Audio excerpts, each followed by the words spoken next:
बिस्मिल्लाहिर्रहमानिर्रहीम। आज एक बहुत अहम बात जिसमें हम सब शिकार हैं वो बताता हूँ। औरतों के बालों के ज़रिए जादू किस तरह होता है। जो हम देखते हैं ना अपने चारों तरफ, हमारी माँ, बहन, बेटी, बीवी, कि अब ये बीमारी, अब वो बीमारी, नई से नई बीमारियाँ, पता ही नहीं चल रहा होता। तो किस तरह अपनी कम इल्मी की वजह से, कम शऊर की वजह से, अपनी बेवकूफ़ी की वजह से अपने ऊपर खुद ही जादू करवा बैठती हैं। मैं कई दिन से इसके ऊपर वीडियो बनवाना चाह रहा था और इसके ऊपर ये बहुत अहम मामला शरई नुक्ते नज़र से, और हम अपनी लाइल्मी की वजह से किस तरह जादू का शिकार हो जाते हैं। इस वीडियो को इंशाल्लाह आप गौर से देखेंगे तो बहुत सारी बीमारियों से अल्हम्दुलिल्लाह जादू से बच जाएंगे। अल्लाह रब्बुल इज़्ज़त हम सबको महफूज फरमाए। मैं देखता हूँ शहर के अंदर कई दफ़ा मैंने आवाज़ सुनी, कान के अंदर आवाज़ पड़ती है कि मोटरसाइकिल वाला जा रहा है। वो क्या आवाज़ लगाता है कि कंघी से टूटे हुए बाल लेने वाला, ये आवाज़ आपने भी सुनी होगी। और 700 रुपये के पाव लेने वाला, 3000 रुपये के किलो लेने वाला, यानी 700 के हिसाब से 2800 रुपये। लेकिन वो और लालच दे रहा है कि 3000 के मुझे 1 किलो बाल दो, कंघी से जो तुम्हारे बाल टूट के गिरते हैं वो 3000 रुपये के मैं 1 किलो लूँगा। मुझसे 1-2 ख़वातीन ने पूछा कि मुफ्ती साहब ये बताएं कि ये बाल हम बेच दें, क्योंकि वो मरीज़ा थी, वो पूछ सकती थी, अपने मामलात पूछती हैं। मैंने सख्ती से मना किया और उसी वक्त से मेरे दिमाग के अंदर ये बात आई, ये तो बहुत आम है हमारे माशरे के अंदर। जब उसको बाल मिलते हैं हमारे माशरे से तभी तो वो लेने के लिए फिर रहा है। जब वो फिर रहा है, औरतें बेच रही हैं, होता क्या इन बालों का। इसके ऊपर साथियों ने तहकीक की और तहकीक के बाद एक जो अहम बात सामने आई कि जहाँ ये नकली बाल जो औरतें लगवाती हैं उनको बेचते हैं, इधर उधर बेचते हैं, वहीं पर एक बहुत बड़ी तादाद इन मोटरसाइकिल वालों से, बालों के ख़रीदने वालों से आगे और कौन ख़रीदता है, वो जादूगर ख़रीदते हैं। जादूगर 2 चीज़ों की वजह से बहुत ख़तरनाक सिफली इल्म करता है। एक, औरत का नापाकी का कपड़ा, जो उसके महीने के अय्याम आते हैं उसमें इस्तेमाल होने वाला कपड़ा या कोई भी चीज़ हो, वो इंतहा दर्जे की गिलाजत वाली चीज़ है। इसी तरीके से औरतों के बालों के ऊपर बहुत ख़तरनाक किस्म का जादू होता है। वो अपने जादू के लिए ख़रीद रहे हैं, उनके पास कोई जादू करवाने वाला आया, फलाना बंगाली, फलाना रुस्तम बंगाली, जुनेद बंगाली, अगड़म बंगाली, शगड़म बंगाली, ये सब बंगाली जितने बैठे हुए ना, ये कराची को इन्होंने नचा के रखा हुआ है। सारी सड़कें भरी हुई हैं, सारी रोडें भरी हुई हैं। नए से नए हिंदू बंगाली और फलाने बंगाली आ रहे हैं मार्केट के अंदर नए से नए। ये क्या करते हैं, बाल खरीदते हैं। इनके पास जो बंदा आ रहा है ये उसका काम कर रहे हैं, जादू उसी के लिए कर रहे हैं कि भाई फलां पर जादू करना, फलां पे। लेकिन जब जादू इस औरत के बाल पर हो रहा है, इस औरत के बाल उसके जादू में इस्तेमाल में आ रहे हैं, तो इस जादू के बुरे असरात उस औरत पर भी लाजमन मुरतब होते हैं जिस औरत के ये बाल हैं।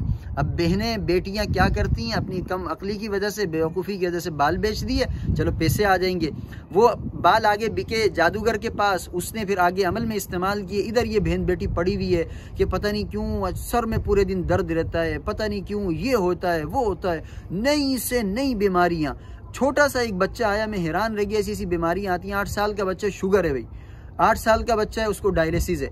इतनी छोटी सी बच्ची है, उसके सर का दर्द ही नहीं ख़त्म होता। हैरान रहता था इंसान, इतनी छोटी उम्र के अंदर, अभी खेलने कूदने उछलने की उम्र है, उसमें तरह तरह की बीमारियां। तो मेरे प्यारे दोस्तों, बुजुर्गों, अपने घरों के अंदर इस चीज़ पर सख्ती करें कि बालों को कहीं इधर उधर ना बेचें। शरई तौर पर मसला क्या है, जिस भी दारुल इफ्ता से आप जाकर पूछेंगे, इंसान को अल्लाह रब्बुल इज़्ज़त ने इज़्ज़त और तकरीम दी है, और उसके आज़ा पे से जो चीज़ें उतरती हैं, जिस तरह बाल नाखून है, इनका भी इज़्ज़त, एहतराम, इनकी तकरीम ज़रूरी है।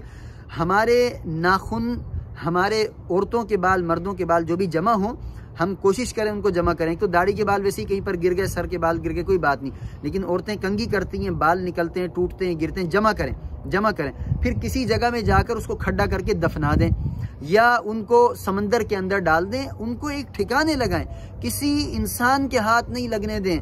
औरतें, मर्द क्या करते हैं, ये पिछले टाइम से चला आ रहा है कि भाई नाखून काटे और उनको फलश में बहा दो, कचरे में फेंक दो। नहीं, गंदगी की जगह पर नहीं फेंकना, इससे शयातीन इस बंदे के ऊपर हमला आसानी के साथ करते हैं, क्योंकि उनको एक टारगेट मिल गया। इसकी मिसाल बिल्कुल इस तरह आप लें कि अब तो जदीद टेक्नोलॉजी, समझना हर चीज़ हमारे लिए आसान है। ड्रोन हमला जो होता है, ड्रोन हमला किस तरह होता है, नीचे वैसे भी टारगेट करता है, दूसरा चिप के जरिए भी होता है। चिप फला जगह डाल दी, वो वहां से सिग्नल चिप जो है सिग्नल देगी ड्रोन को, वो डायरेक्ट वहां पर टारगेट करेगा, बिल्कुल बेआई नहीं। इसी तरह ये शयातीन, ये खबाइस, ये जादूगर, आपके बाल मिलेंगे ये उनके लिए चिप है हमले के लिए, आपके नाखून मिलेंगे, गंदगी की जगह पर जाएंगे, फ्लश में बाथरूम में जाएंगे, ये उनके लिए चिप हैं। अल्लाह रब्बुल इज़्ज़त हम सब को महफूज रखे।